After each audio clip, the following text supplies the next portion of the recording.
Tag-ulan na naman kaya naman na-miss ko na naman ang ganitong klase ng pagkain. Ubod ng saging, pero para maiba-iba naman sa bidyong ito, ginataan ko ito at hinaluan ko ng native na manok at dalawang klase ng white beans.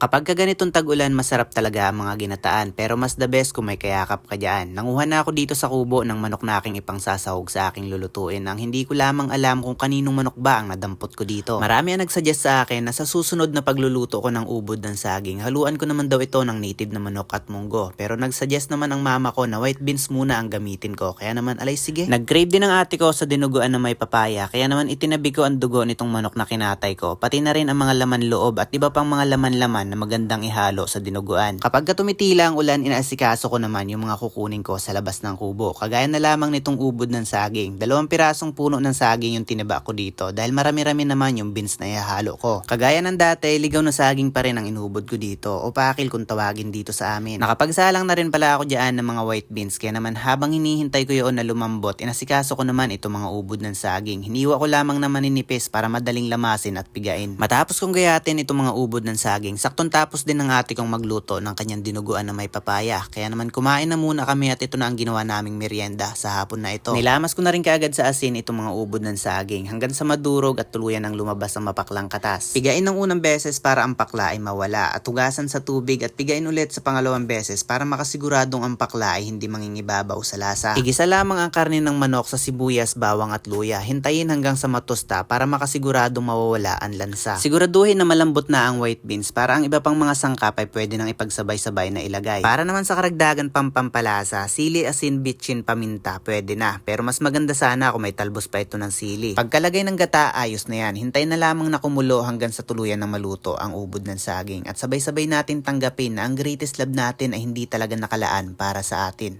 Pero hindi, ipilit natin.